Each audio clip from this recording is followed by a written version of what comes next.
Are you going to use, yeah, put a mic over there.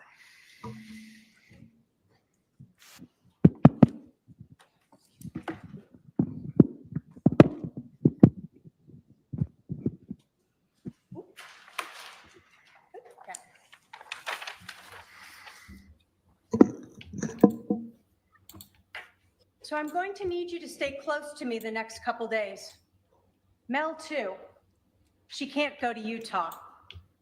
They're planking some kind of intervention, but want Mel out of the way, so I'm left alone.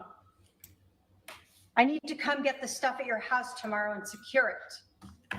Lots to do. Thanks for standing by me. It's all coming to a head this week. I will be like Nephi, I am told, and so will you. Lori Daybell, the woman seated over here, wrote this to her brother, Alex Cox, on July 9th of 2019, 2 days before they killed Charles Vallow. But to understand why this is so meaningful, why this is relevant, you have to understand the context. So let's talk about it. In July of 2019, Lori Vallow was married to Charles Vallow. Lori Vallow lived here in Arizona, Chandler. Charles Vallow lived in Texas. In July of 2019, Lori Daybell was Lori Vallow, married to Charles Vallow. In July of 2019, Lori Vallow wanted to be Lori Daybell, wife of Chad Daybell. And in July of 2019, Lori Vallow wanted to keep the same lifestyle that she had with Charles. And she could get all of this if Charles was dead. She could marry Chad Daybell and become Lori Daybell. She would get a $1 million life insurance policy from Charles Vallow. She would get Social Security for herself and their son, JJ, as a child of a dead spouse. And all of this would be true. If you've recently been injured in a car accident that wasn't your fault, I've got one question for you. Was dead. So what about Nephi?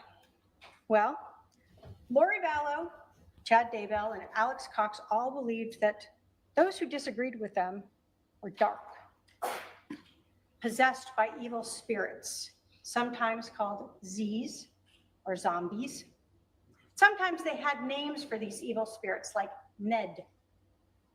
Lori, Chad, and Alex used religion, the Church of Jesus Christ of Latter-day Saints, and a story of Nephi, a prophet, who was directed by the Holy Spirit to kill Laban, to obtain brass plates and secure the long-term prosperity of Nephi's descendants. Lori used this religion and the story of Nephi as justification to kill Charles Vallow, just like Nephi killed Laban. On July 9th of 2019, Lori Vallow invoked Nephi when she messaged Alex to provide them with that religious authority to kill Charles. After months of trying to get rid of him, they were finally ready to be like Nephi. So how did this begin? We go back to 2018. Lori Vallow met Chad Daybell. You will learn that in November of 2018, that Chad Daybell came to Arizona for a Preparing the People conference. Okay. And he and others stayed at Lori and Chad's house. Charles was actually out of town with JJ. Lori and Chad acted as if there was nothing between them, but nothing could be further from the truth. By January of 2019, Lori Vallow claimed that Charles Vallow was possessed by an evil spirit that she called Ned. You will see text messages where Lori and Alex refer to him as Ned. During this trial, you're going to hear from some women who initially were close in Lori's circle. Yeah, These women will tell you Jen, that they were preparing the people's I have a video offerings. coming out on him They are spiritual very women soon. within the LDS church. Probably, they it'll said they probably found be out Lori's tomorrow. spirituality The Brian infectious. Koberger video. But I think the it more would they be fun to listened cover. Lori, the more they started to find concern with what she was saying. One of them called it red flags. Lori began saying things like she didn't need to repent, that she was beyond that. And you'll hear from these women that that goes against everything that their religion. You live 30 minutes? Oh my God. Everyone must repent. You will hear from Serena Sharp that in March of 2019, she attended a girls' weekend with Lori and some other women. They went to the temple, they had lunch, they did volunteer activities, and then Lori asked them to do something a little unusual. She told them that her husband This is a was state. possessed by an evil spirit. This is a And state. she referred to that. Lori's defending She told them herself. that I have no Charles idea was no why, longer but in his hey. body. Yeah. She She lost. asked them to come together and try to cast out this evil spirit. Serena will tell you that she didn't ask Lori what would happen to Charles if that evil spirit went. Honestly, you're on a conspiracy charge, like a murder case. And you're just, she's droning on. I'm sorry. I need her to be strong, screaming and throwing and slamming. Like, I'm trying to follow her here, but she needs to make me feel it. You can still make me feel it if it's on this paper here, but honestly, I have faith. She knew that she had said Charles was already gone. Oops. She didn't know if he would come back or his body would just die. Later that month, on March 26th of 2019, I'm not sure, Bree. texted his She might sister, just not do Lori it, Vallow, but and we'll said, see. Quote, Ned is still alive, just confirmed. Lori responded, it's not Ned. It's a new one. Ned is gone. No one has seen him, right? Just talk to him, question mark. Alex said, correct. Charles' body is alive. Hey, Shiny King. What did you learn, question mark? And Lori How responded, are a ya? lot.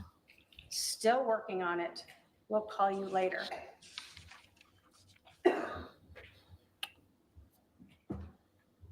As the year went by, Lori and Alex became more determined to get rid of Charles Vallow's body, whatever they wanted to call him. You will hear from Christina Atwood that she attended a gathering on June 9th of 2019. Again with Lori and some close friends, but this time Alex Cox attended.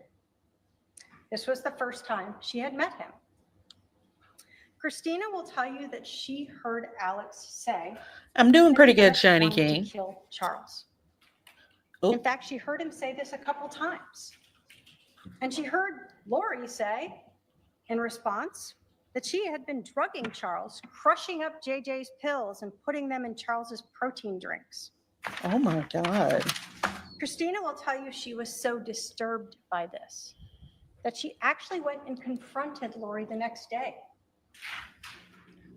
and told her that if Let me guess. Sorry, You're thinking sorry. about going to therapy. I'm sorry, and y'all. as a therapist myself, of course I'm going to say that.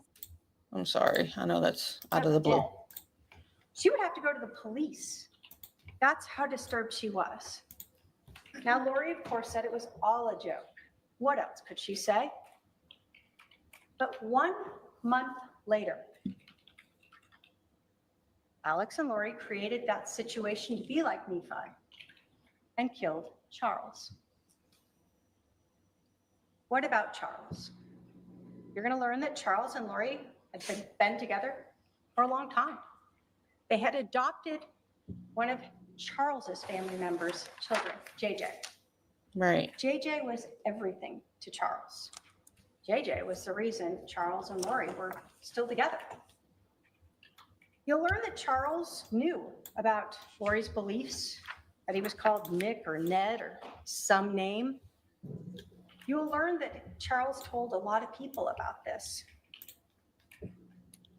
And on February 26th of 2019, Shiny King says, I can't believe Lori Vallow is representing herself.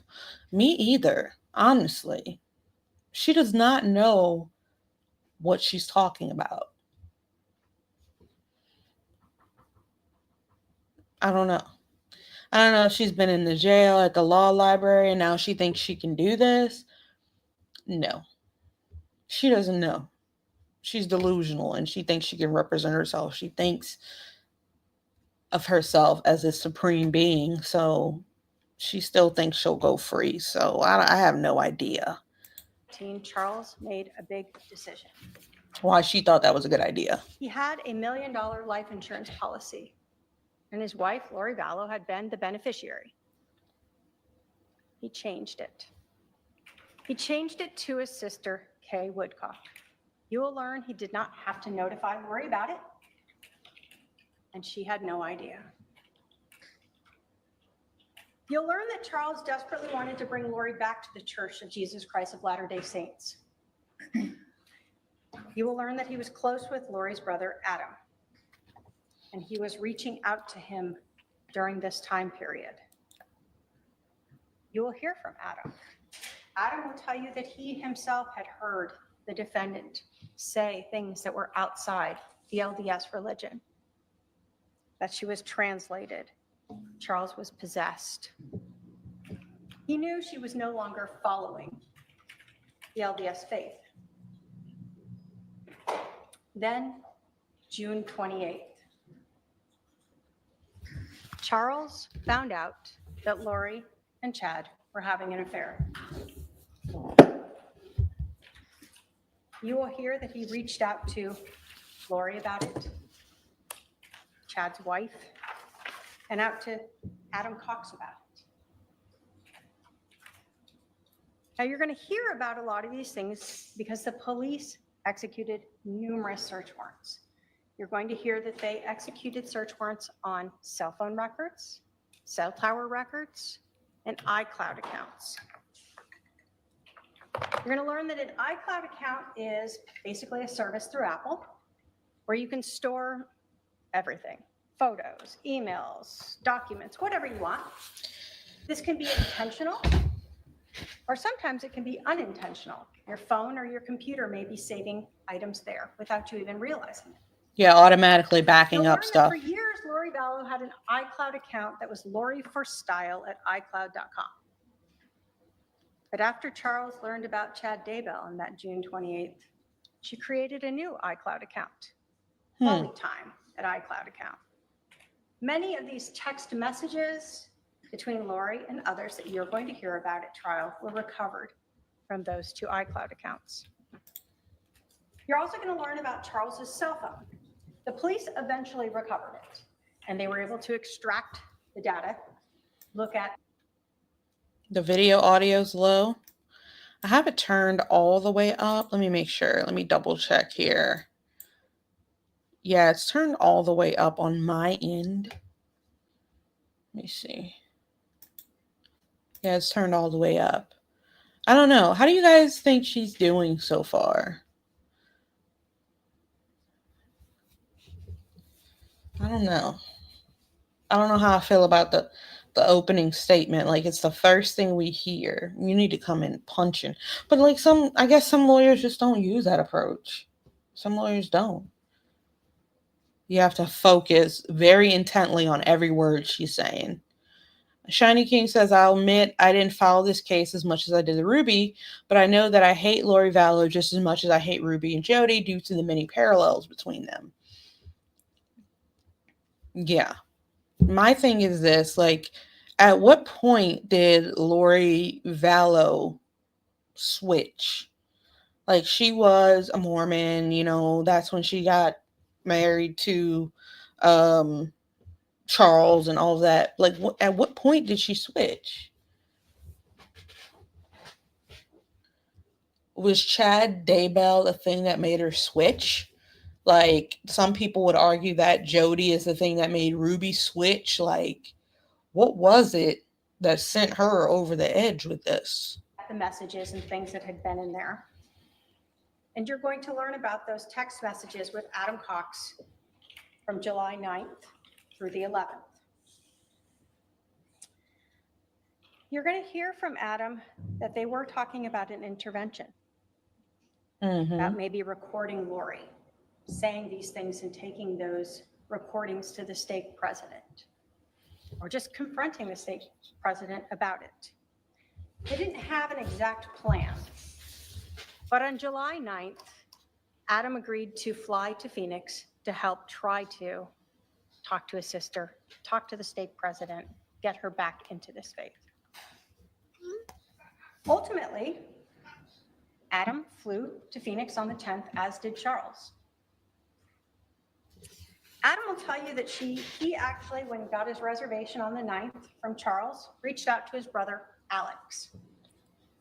He asked to stay with him. And Alex said, sure. You'll see phone records. They had a conversation about it.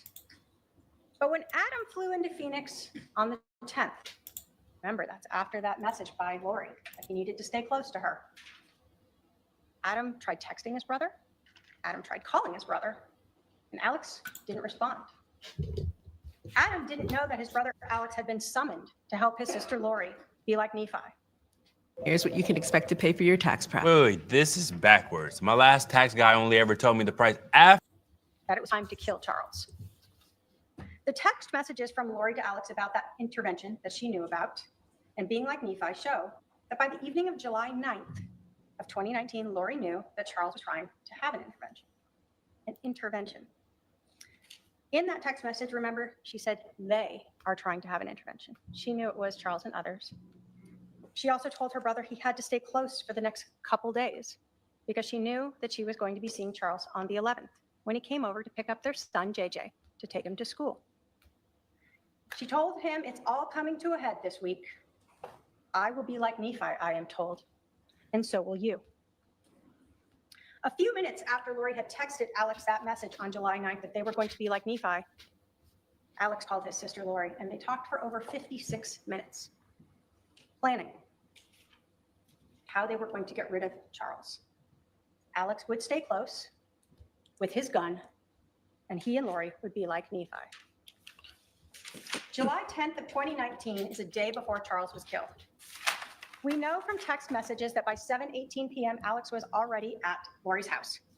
He brought a garbage bag with some clothes and an orange duffel bag with his .45 caliber handgun and 2 extra magazines of ammunition. He was prepared.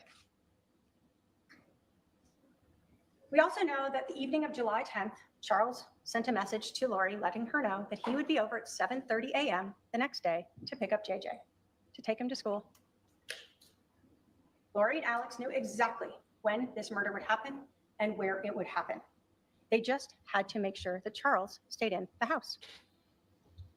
You'll hear that on the evening of July 10th, Charles spent his last night alive on a date. He had been on several dating apps and appeared to be moving on. You will hear from his date, Nancy Jo, that she and Charles had met on an LDS dating site a few days before. You will hear that she had talked to him and texted him for hours. Sometimes they would talk for 3 hours on the phone. Nancy Jo will tell you that Charles told her about everything of his relationship, his wife's beliefs, everything that was going on. And he had told her about this change to the beneficiary of his life insurance. She will tell you it sounded like a lot of drama, but she still was interested and wanted to meet this person, and so they met that evening for dinner. She'll tell you that she understood on the 11th that Charles would be picking up his son, that he was actually going to meet a realtor about finding a place to rent here so he could be closer to JJ, and that he was going to try to get in touch with Adam to meet up. And then they were supposed to meet later in the day. She will also tell you that she actually told Charles, kind of joking, but in a way to end the drama, how don't you just tell Lori that you changed the life insurance policy so she knows it's not her? Nancy Jo will tell you the next day, she texted Charles, she called him, and she actually thought he had ghosted her. She didn't know he was dead until a few months later when she saw something on the news, a photo of him, and actually learned that he had been killed on July 11th. So let's talk about July 11th. That Yes. morning, Lori Vallow was up early and she was texting with Chad Daybell. You'll learn that we do not have those text messages. They were not saved in the iCloud, but we have them from the phone records. Alex was already at Lori's house with his gun, and everyone knew that Charles was a punctual person and would be there around 7:30 to pick up JJ so he could get to school. You're going to learn that, like many people, Charles had left his GPS data locating service on his phone. So that means when his phone is moving around, it was constantly documenting with GPS the location of the phone. During this trial, you're actually going to see this data mapped out. You'll be able to see Charles come to the house, and then you're going to see his phone leave. Oops. With the defendant and what she does all day with it. What we know is that Charles arrived at Lori's house at about 7:35. He texted Adam Cox and told him that Alex, or Al, is here. You'll see from photos that Alex's truck was parked in the driveway. Adam responded, "Really, I wonder why he never called me back." Charles didn't respond to that. Adam then texted, "They're planning something." And Charles responded, "Absolutely." Adam told Charles, "I was supposed to spend the night at his house last night. She probably blocked that." Charles told Adam, "What you do is up to you." Adam then told Charles he was going to reach out to Alex and ask him to come get him and see what Alex would do. And in fact, he did text his brother. You'll learn that Charles read that text message from Adam, but he didn't respond. Adam sent one more text message to Charles at 7:49 a.m. on July 11th. What did He it told say? him that he and his son were going to go play basketball at 8 p.m. to look for a specific church leader who was usually there and have a conversation with him. Charles Vallow never read that message, but you will learn that Lori and Alex did. Charles went to the front door of 5531 South Four Peaks Place, a house that he had rented for his wife, Lori Vallow, a house that he paid for. Charles would have had to knock on the door, alerting Lori and Alex that he was there. He got JJ, put him out in the car. And then Lori Vallow created the reason to keep Charles from just leaving with JJ. Lori Vallow wanted to stop this intervention. Lori Vallow wanted to stop Charles and Adam from trying to take her Temple Recommend away. Lori Vallow, who wanted to be Lori Daybell, and Lori Vallow, who wanted Charles's money. So Lori took Charles's cell phone, and she refused to give it back. Lori Vallow, or Lori Daybell, whatever name you want to call her by, is why Charles didn't just leave with JJ that morning. Lori Vallow is why Alex was able to shoot Charles. Lori Vallow is why Charles is dead. Yeah. Agreed. I want to tell you a little bit about the scene, this house, so you can understand what's happening here. Been in a car accident? Jeez. Here's exactly how to get every dollar you're. Jeez. Hang on one It was a second. big There we go. room. It was empty, no furniture. There were mirrors on 2 of the walls, windows on a 3rd wall, and the 4th wall had doorways going into the kitchen and a hallway off to the bedrooms. This is where Charles Vallow was killed. This is where Alex Cox shot him 2 times. The first shot to Charles Vallow was to his chest. It exited out his back. Charles Vallow fell to the ground. He put his left hand to this wound, and blood transferred onto it. You'll hear from the medical examiner that this shot went through his heart, Oh my God. and that a person can take seconds to up to 2 minutes to die from that type of wound. You will hear that a person can still talk and move after they're shot in the heart. And we know Charles was able to move since he put his dominant left hand on his chest and transferred that blood to his hand. You will see that. As Charles lay on the floor of 5531 South Four Peaks Place, Alex Cox stood at his feet and fired a second shot. That shot entered his abdomen, and it exited his left shoulder. The angle was significantly upward. Dr. Baumgartner, who is the medical examiner, will tell you that this wound was short. You will learn that shored means that there was something hard behind that wound. So when the bullet exited it, it caused a different tearing pattern than the other wound that exited Charles's back. It is this shored wound, this exit on Charles's left shoulder, that shows us that there was nothing accidental about this second shot. You will learn from the cell phone that at 7:49, Lori left Charles's house, or left her house with Charles's son. Another thing that these four monsters have in common, that they were all inspired by visions of Glory. Yeah, I saw Lori when they were in Hawaii. Lori was reading Visions of Glory. What is that? Like, who wrote that? What is that? Is that like an apocalyptic book or something? I most definitely did hear that. In researching about her, listening to stories or reading about her, Visions of Glory is a big thing. At first, I thought Chad Daybell wrote it, but he didn't. Someone else wrote it. And you can still get it on Amazon today. I'm like, what the hell? Why? What was in that book? You know what I mean? Cell phone, his wallet, his rental car, and JJ and Tylee. She drove to Burger King, Walgreens. My thing is this, like, I feel like it was 100% planned, 100% premeditated. And not only that, you did this type of thing while children were in the house. You did it while children were right there. I think, no, they had left at this point. I don't know. But the kids were affected by this in a big way.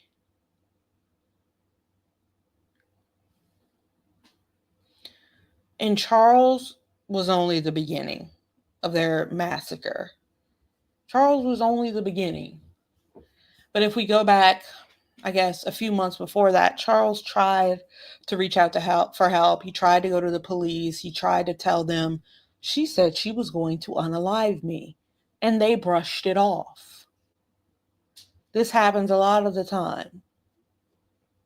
Before somebody ends up gone, they go to the police. We saw it in Micah Miller's case. We saw it in this case. We see it in a lot of cases, and the police just kind of brush them off. That's why you have to take things like that seriously, you know? He was only the beginning. And once they got away with Charles, they felt like they were invincible. They could do whatever they wanted to do. So they kept on hurting people. And there's no telling how many more other people out there that have been hurt by these people. Dropped JJ off at school before she and her daughter Tylee It's crazy. drove back to the house. During this time, while Lori is driving around in Charles's car with his phone, she spoke with her brother Alex twice. The first call was at 7:52 a.m., 3 minutes after she left. The second call was at 8:06 a.m., 17 minutes after she left. You will hear that when Alex and Lori are talking, neither of them had called 911 yet.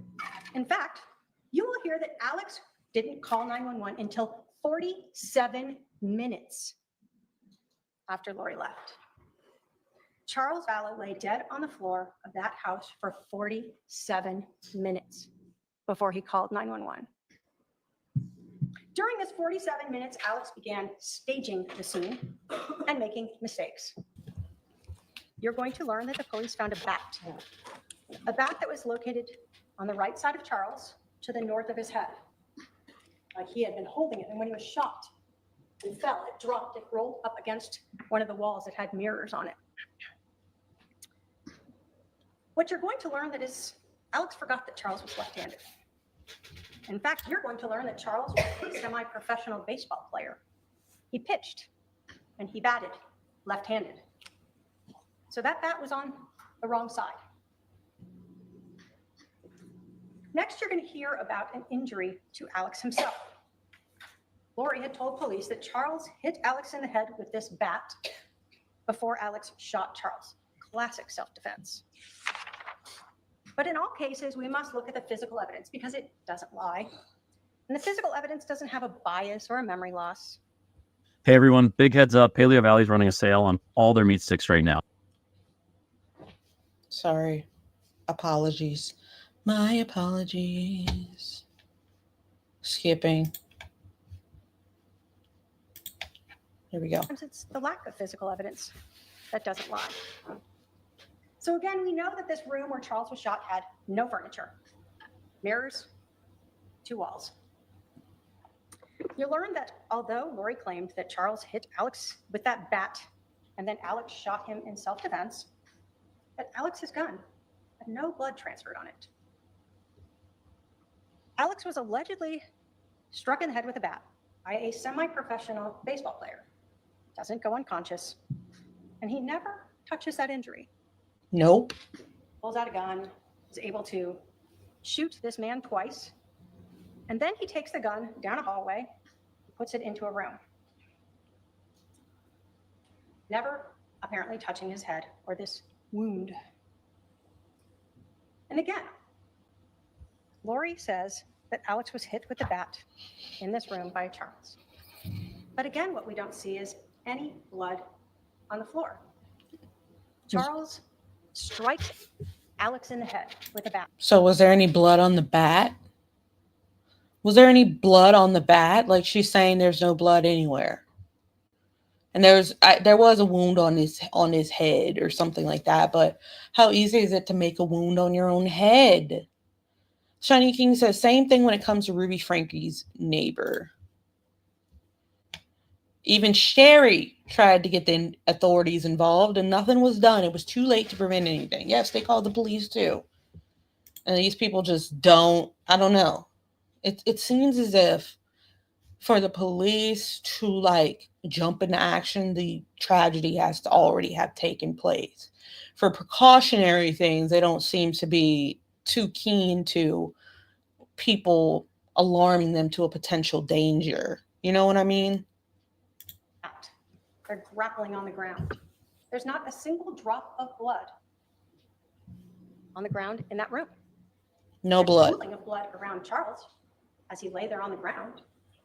There's not a drop of blood going down the hallway to where Alex put the gun. There's not a drop of blood in the room where Alex put that gun. There's not a drop of blood on the floor in the kitchen where Alex went to go wash his hands.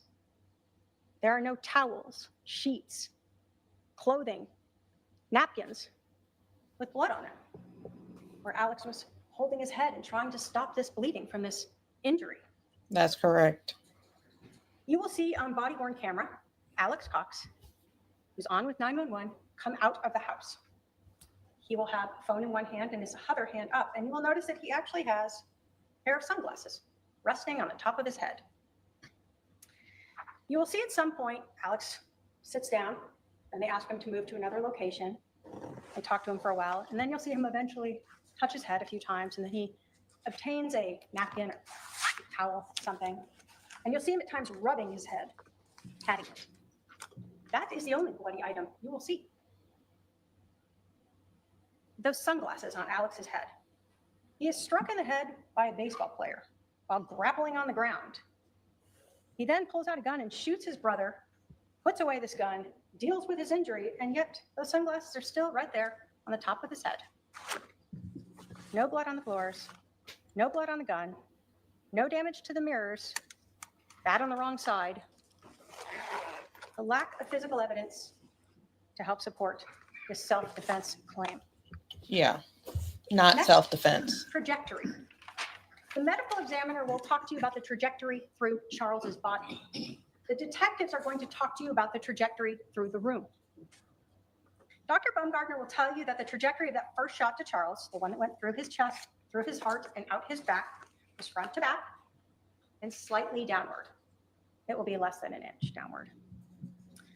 The detectives will tell you that the bullet from that shot, actually, as it exited Charles's back, ended up across the room in the baseboard. They pulled it out and recovered it. Both of them will say that this shot is consistent with Charles being standing upright with a person in front of him. Mm-hmm. The gun could be slightly down, or his hand could cause that little bit of downward angle. Dr. Baumgartner will tell you that that second shot that entered Charles's abdomen and exited his left shoulder, that the trajectory of that shot was front to back and significantly upward, 13 inches upward. Dr. Baumgartner is also the one who will tell you about that shored wound. What you will hear from the detectives, though, is that when they found Charles on the ground, off to the side of his left shoulder was the other bullet on the ground, not embedded. They'll also tell you that when they finally moved Charles, they took his body away, they cleaned up the blood on the ground. Watch what castor oil. At the beginning, I wasn't too convinced by, her opening. I wasn't feeling it emotionally, but as she goes into it, it's a very descriptive opening. It's not as she's not yelling or evoking a lot of emotion, but she is using a lot of detail. And I like that because I've seen the body camera footage. I've seen those things, and the detail helps people put themselves there. So I do like that. In the flooring, in the wood, consistent with a bullet striking the ground. That defect was located where Charles's left shoulder had been. You will hear that both Dr. Baumgartner and the detectives found the trajectory. The wounds were consistent with Charles laying on the ground, Alex being at his feet when that second shot was fired. The physical evidence does not lie. Charles was on the ground when Alex Cox fired that second shot. The injuries to Charles, the location of the bullet strikes, the trajectory of the injuries both in Charles and in the house all show this was not self-defense. This was a staged murder scene. I told you that Lori Vallow left the house at 7:49 a.m., and we know this because of Charles Vallow's cell phone. The 911 call was placed at 8:36 a.m., 47 minutes later.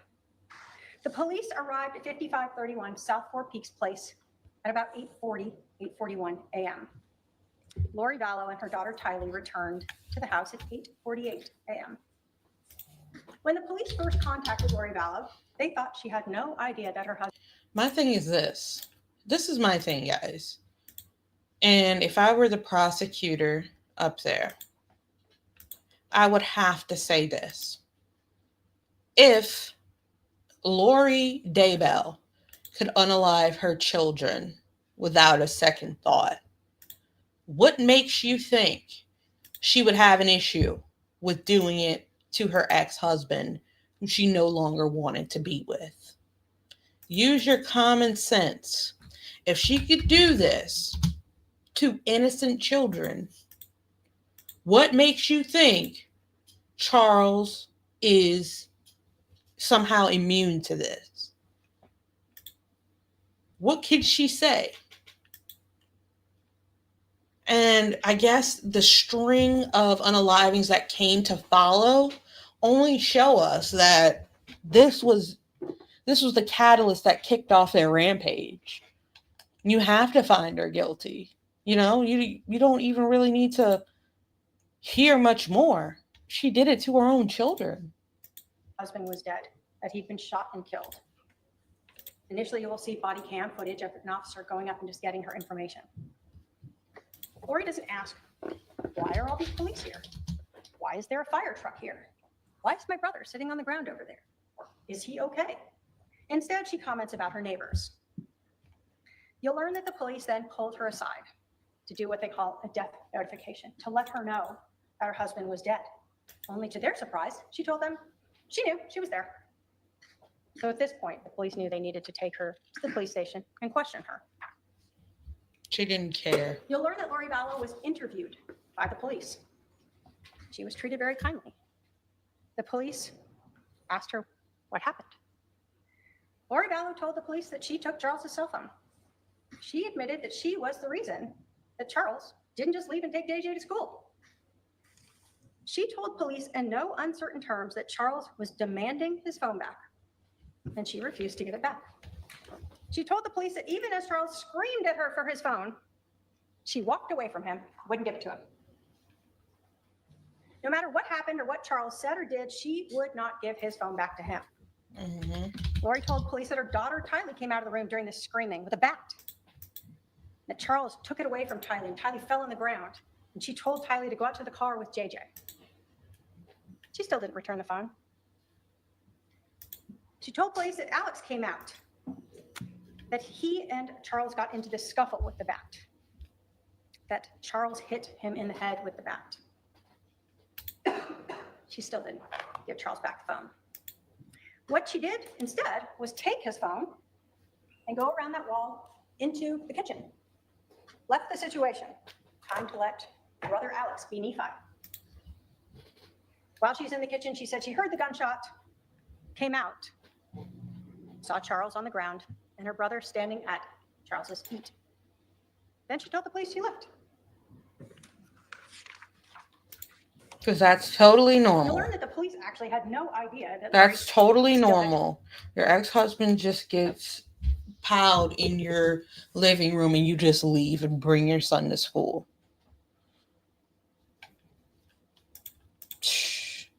Charles's phone. Even when they're interviewing Come her, on, man. she still had it. Police are Unbelievable. processing the house, looking for it. Where is it? Can't Sick. find it. Later in the afternoon, you'll hear that the police actually called Lori and Alex and asked them to come back to the scene. And when Lori arrived, they told her they couldn't find Charles's phone. And she told the detective that she found the phone in the car. Found it in the car. She gave Charles's phone to Detective Enclan and then provided her with Charles's PIN number to get into the phone. You'll learn that after those interviews in the morning, Lori and Alex went back to Alex's house. Hey, did you know you might get a big cash payout if you were in a car accident in the last year? Yep. Sorry, Even if you weren't guys. driving, I just click the link around apologize. this video to see how much you can. In Santan. And there they went through Charles's phone. You'll learn that Alex actually took photos of some of the messages between Charles and Adam, including Adam's flight reservations. And he later sent those to his sister, Lori. July 11th. Lori didn't tell any of Charles's family he was dead. She didn't tell Adam that Charles was dead. She certainly knows they've been talking. The next day, Lori texted Charles's sons from his prior marriage and told them, "Your dad is dead." Charles's sons reached out to their Aunt Kay about this, and you'll learn that Kay and her husband had to Google this, see if it was true. They found out that Charles had been shot.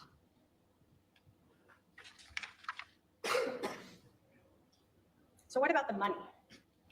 That life insurance policy.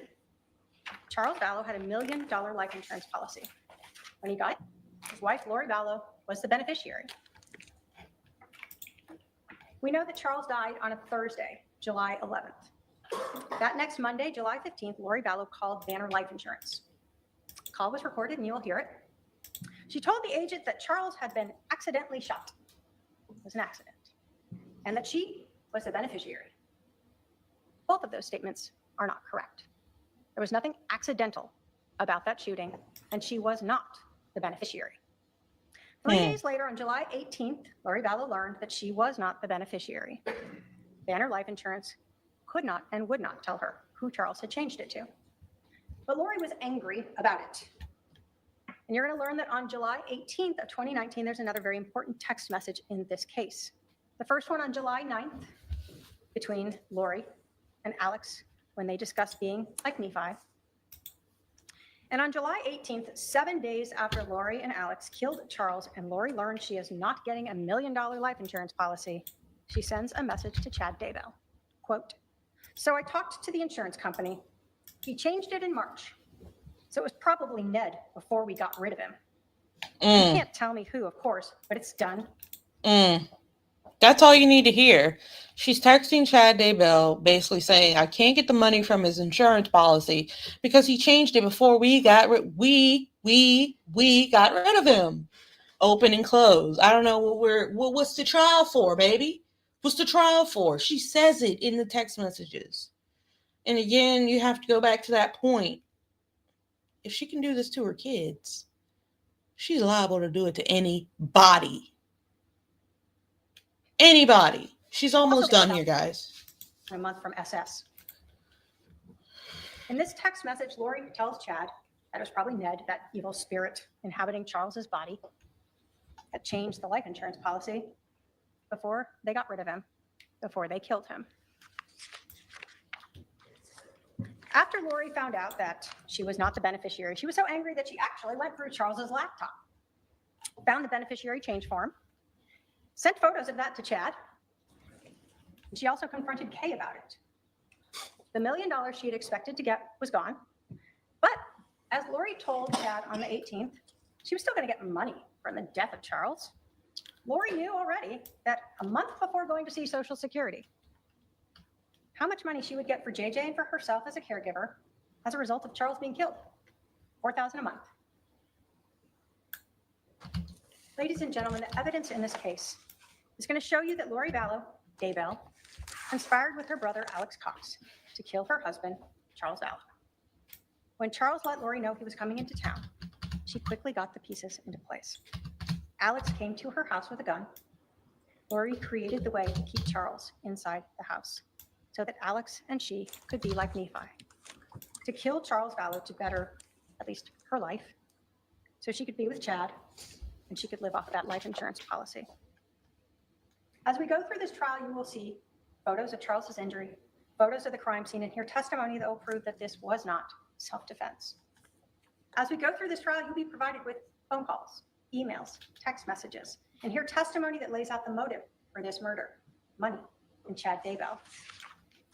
You will see text messages and hear from people who Lori trusted and who were later pushed away, people who really don't want to be part of this trial, but were pulled into it by this defendant and her desire to get rid of Charles to be with Chad. People who heard Lori for months saying Charles was gone, possessed. People who will establish that this murder was premeditated. You will hear text messages from July 9th by Lori to her brother Alex Cox, that he had to stay near her, that it was all coming to a head, and she would be like Nephi, and so would he. A justified killing. Looks like you're getting a $3,200 refund. Did she mention that at H&R Block, everyone... Justified. They truly, in their minds, I think people who are brainwashed in certain cults like this, they think that they're justified. They think that the things that they are doing are fully okay. And later, the text message to Chad where she told him that Charles changed the life insurance policy before they got rid of Ned. A confession by Lori of how religion and money were twisted to justify Charles's murder. At the end of this trial, the state will come to you and ask you to hold the defendant responsible for the death of Charles Vallow and find her guilty of conspiracy to commit first-degree murder. Thank you.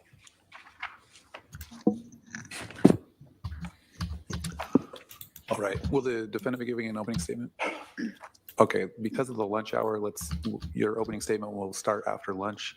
I'm going to excuse the jury for lunch. I'm going to ask juror 3 to stay back. So she is giving an opening statement. Please remember the admonition. Good jurors. Lord. Let's start. What could she everyone say? In the jury room about 1:20 p.m. and we'll resume at 1:30. Thank you.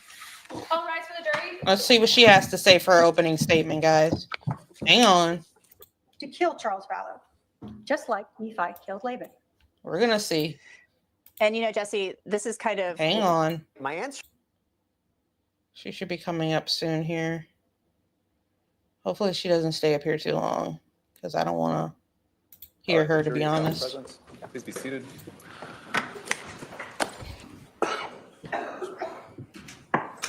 All right, the defendant can proceed with her opening statement.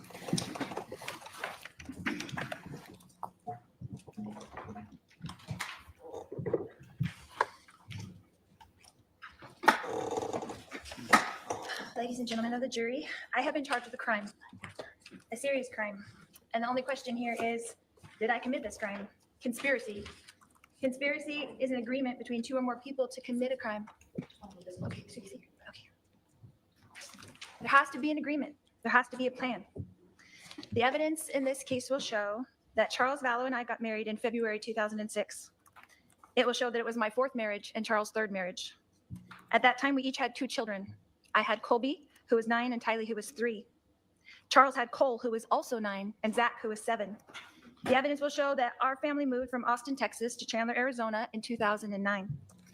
The evidence will show that Charles and I adopted our great-nephew, JJ, who was born in 2012. That you unalive. It will also show that Charles and I were married for over 13 years and were raising 5 children.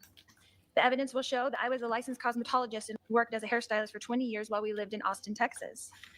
The evidence will show that Charles was a licensed life insurance salesman. and worked as an independent contractor, selling life insurance policies and annuities, and owned his own business. The evidence will show that Charles and I purchased life insurance policies early in our marriage, and Charles had them issued to the maximum amount possible to each of us. The evidence will show that Charles was 17 years older than me, and that because of Charles' age and an issue that he had with high blood pressure, the maximum amount of life insurance that could be approved for Charles was $1 million. The maximum amount of life insurance that I could be approved for because of my age and my health was $2 million. The evidence will show that throughout our 13-year marriage, that we always had life insurance policies. When a 10-year policy lapsed, Charles would shop for another company who would approve us for the maximum amount of life insurance. The evidence will show that this was Charles' job. This is what he did. I helped him in this business, and this is what he did. The evidence will show that in 2016, Charles repurchased a new $2 million life insurance policy on me, and he was the sole beneficiary. The evidence will show that Charles and I had a happy marriage for 13 years. That he was, in fact, a baseball player, and that he played high school, college ball, and AAA ball, and that he was, in fact, a left-handed pitcher, a southpaw, they call him, but he was a right-handed batter, as could be attested to by anybody who knew Charles well and his high school baseball coach, Greg Davis. The evidence will show that Tylee was, and in 2014, our family moved from Chandler, Arizona to Kauai, Hawaii. We lived there for 3.5 years and returned to Chandler in 2017. The evidence will show that Tylee was 3 years old when Charles and I got married, and that when she became a teenager, the relationship between Tylee and her stepfather, Charles, became so difficult that Tylee and Charles had to seek a therapist, a family therapist, to stop them from fighting. The evidence will show that together, Charles and Tylee met with this therapist after we moved back to the mainland in 2017. The evidence will show that in April of 2018, Tylee's biological father passed away from a heart attack. And at that time, Charles called Social Security and made an appointment at the Social Security office. Object to hearsay. Sustained. It will show that we did get Social Security for Tylee for her deceased father until she was 18 years old, and she was 15 years old at the time. The evidence will show that Charles and Tylee's fighting increased greatly in January of 2019 when Charles and I temporarily separated. The evidence will show that several people witnessed these terrible arguments between Tylee and Charles that increased to physical in 2019. Charles. So you're going to speak on Tylee? You're going to speak on Tylee's behalf and how Tylee had a bad relationship with Charles? Is that your defense? Shiny King, is she being for real? Because you're the reason Tylee's not here, not him. So what are you trying to, and you keep bringing up the insurance. That was his job. You still tried to claim it directly after you and Alex took his life.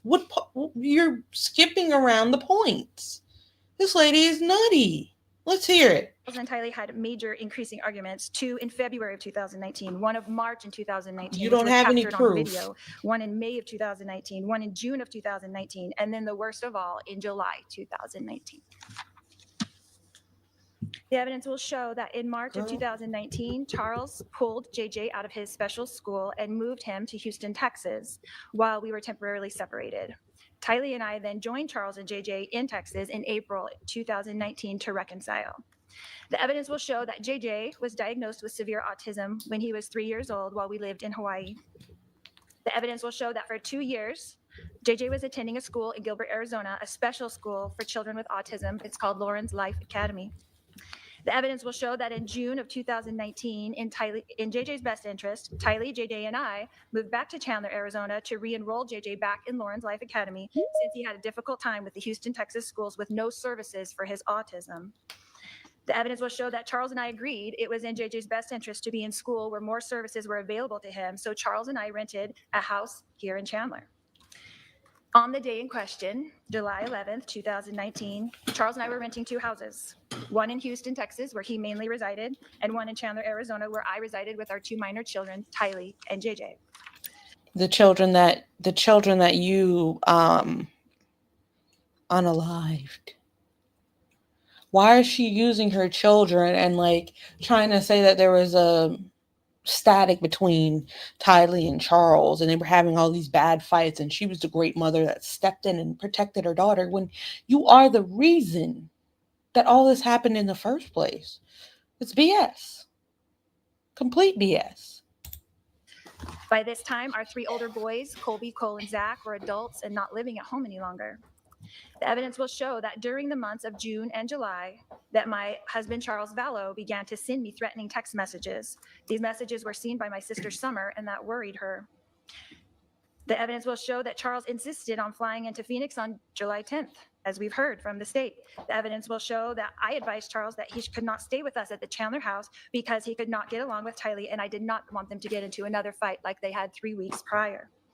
The evidence will show that it was ultimately decided between Charles and I on text messages that he would stay in a hotel because he traveled for business all the time and stayed in hotels all the time, and that I would book it for him since I worked for him and booked all of his travel. The evidence will show that Charles did in fact fly into Phoenix on Wednesday, July 10th, and stayed in the hotel that I booked for him. The evidence will show that Charles paid to fly my brother Adam Cox into Phoenix from Kansas on the same day, Wednesday, July 10th, 2019. The evidence will show that Charles planned to come to our Chandler home and pick up JJ and drive him to school on Thursday morning, July 11th, 2019. The evidence will also show you that Lauren's Life Academy opens its gates at 8:25 a.m. in the morning. And the evidence will show that Charles showed up at our Chandler residence around 7:30 in the rental car I booked for him on the morning of Thursday, July 11th, 2019. The evidence will show that Charles began texting with my brother, Adam Cox, before he entered our residence. And that Charles and Adam were discussing in their text communications that my other brother, Alex Cox, was at the residence. The evidence will show that on the morning of July 11th, that Tylee was asleep in her room and my brother Alex was asleep in the guest room. The evidence will show that when Charles entered the house, only JJ and I were awake and present. The evidence will show that after we put JJ in the rental car, that Charles came back into the residence to receive his phone, leaving JJ in the front seat of the rental car with the engine running. He was 7 years old. The evidence will show that Charles began to scream at me when I refused to hand him his phone. The evidence will show that Charles' screaming woke up Tylee and Alex. The evidence will show that Tylee came out of her room with a bat to protect me, her mother, from her stepfather, Charles Vallow. Are you kidding? Why are you speaking on what Tylee did? Why are you speaking on what Tylee did? You have no right to speak on what Tylee did, what JJ did. You have no right. The evidence will show that Tylee and Charles fought over the bat, and that after a struggle over the bat, Tylee fell onto the ground, and Charles lifted up the bat to hit Tylee with the bat. The evidence will show that Alex then intervened to protect Tylee. So now he wasn't trying to hit Alex, he was trying to hit Tylee with the bat. Mind you, all the people she's talking about are no longer here. Alex, JJ, Tylee, and Charles. So you're just going to manipulate this story the way you want to. From being hit with the bat. He did not have a gun. He was not wearing a shirt. He was pulling up his jeans because he just woke up and came into the room where he heard the screaming. The evidence will show that Alex and Charles got into a physical struggle for the bat and fell onto the ground.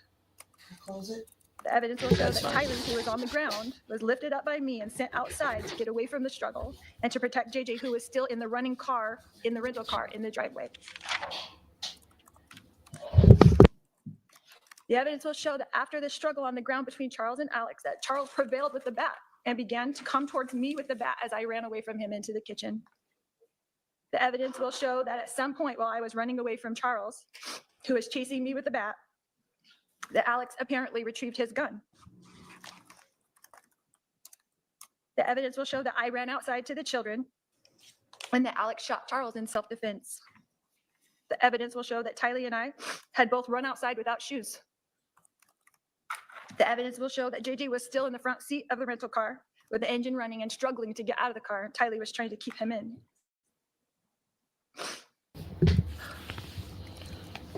The evidence will show that Tylee and I got into the rental car with JJ and drove away.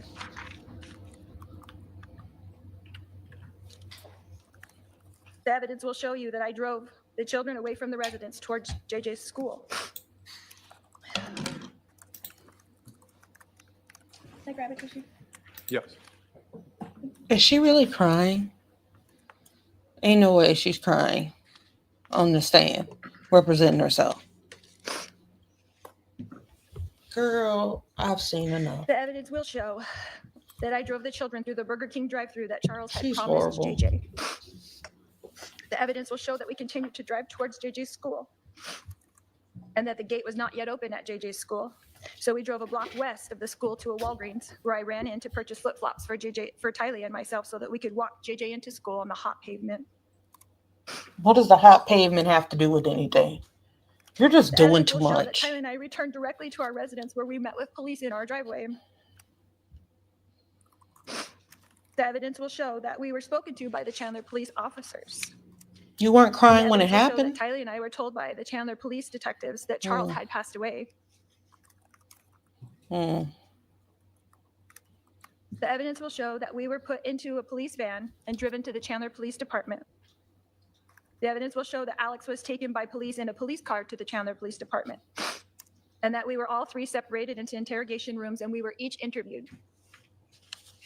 The evidence will show that next, Tylee and I were brought back together into a room at the Chandler Police Department and were introduced to a victim's advocate who was very kind to us. The evidence will show that after speaking to the victim's advocate, that Tylee, Alex, and myself were put back into the police van and driven back to our residence. We were directed by the Chandler detectives to take the rental car and return later to the residence after we picked up JJ from school. The evidence will show that we did as instructed by the Chandler detectives. The evidence will show that we drove to Alex's residence where we attended to the wound on the back of his head. The evidence will show that Alex was then contacted by the Chandler detectives to return to the residence so that Alex could walk them through the events that occurred with the detectives at the residence. The evidence will show that Alex, Tylee, and I did return to the residence as instructed. And the evidence will show that Alex entered into the residence with Detective Moffat, but that Tylee and I were met by Detective England in the front yard. The evidence will show that at the time, Detective England asked Tylee and myself if we had Charles' cell phone. Tylee retrieved Charles' cell phone from the rental car and gave it to Detective England at 3:11 p.m. on July 11th, 2019. And at that time, Charles' phone was placed in the custody of Chandler police detectives. The evidence will show that Detective England asked us if we knew the passcode on Charles' phone, which Tylee proceeded to give to Detective England. The evidence will show that Tylee and I left the residence to pick up JJ from school, while Alex remained at the residence with the detectives. The evidence. What's up with all the sniffling? Like, I'm definitely feeling fake tears, Jen. Like, so fake. Like, what are you crying for? You want to lie all of them. Why are you crying? And trying to make it seem like you were trying to protect your daughter. That you...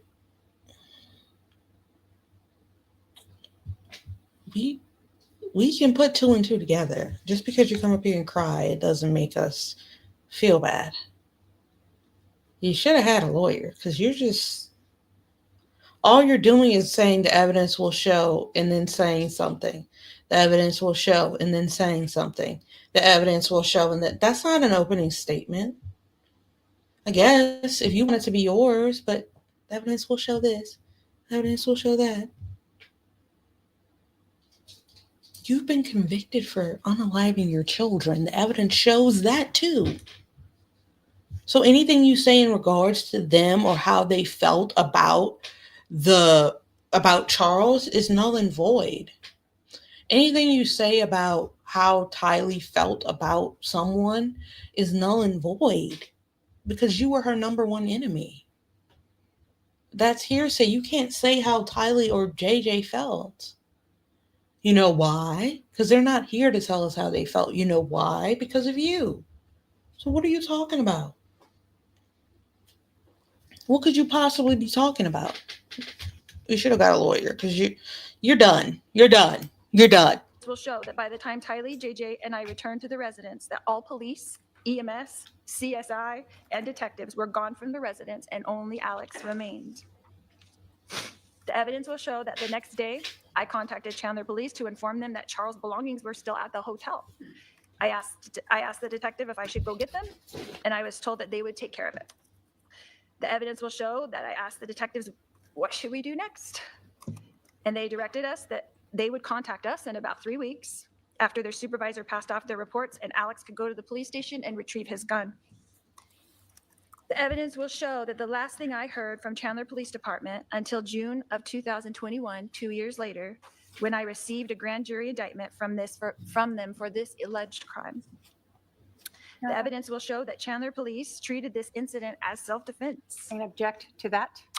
The objection sustained. The jury should disregard that last statement. The evidence will show you that my brother, Alex Cox, passed away on December 12th, 2019, almost exactly 5 months to the day after Charles, my husband, passed away. The evidence will show that Alex passed away from a blood clot in his lung. Objection again. I'll sustain the objection. It's not relevant for this matter. The evidence will show you that I am the only person being charged with this crime.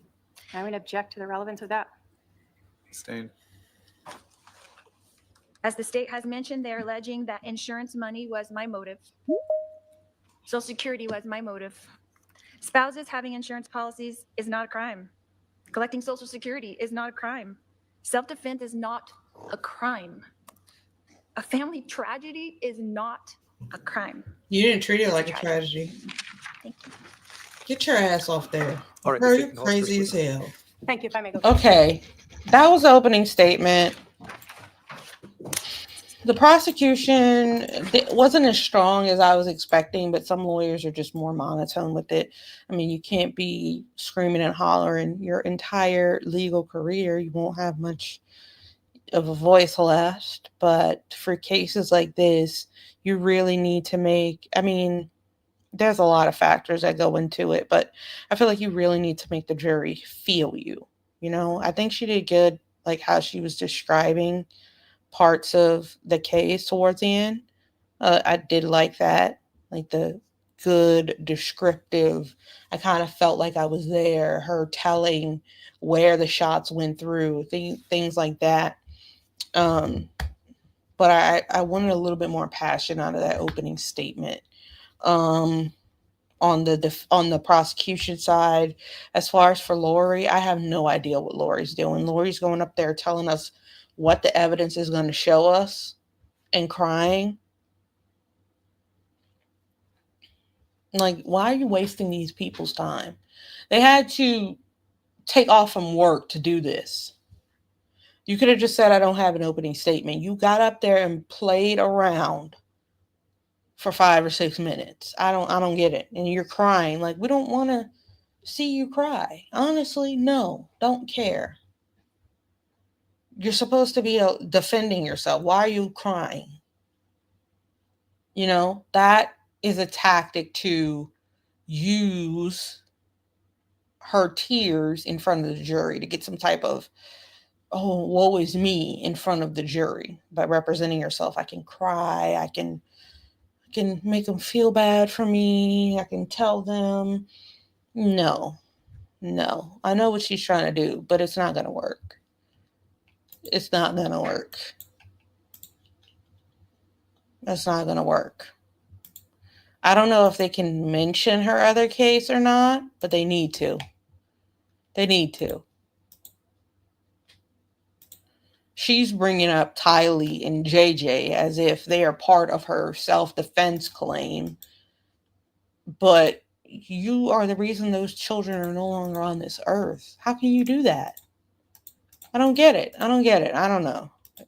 They're on day 2 today. I haven't really been following it. I've been seeing it live, but I haven't really been truly following it. I'm working on a Brian Kohlberger video, so you guys make sure to like the live and check for the Brian Kohlberger video. So I've been working on that, and that's what I'm going to be posting next.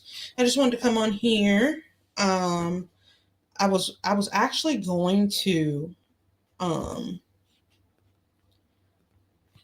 go over the FOIA with Nicholas, but it doesn't seem like it's,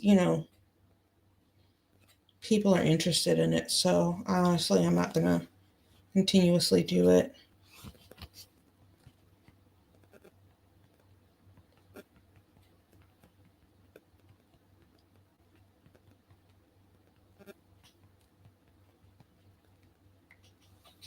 But yeah, I'm probably going to go on TikTok for a little while. I am working on a video. So you guys check me out. I'll be back on live on Friday. I go live on Mondays and Fridays on YouTube. I just came on here today to see if people wanted to go over the FOIA. We looked over this case. This case should be open and shut, in my opinion, honestly.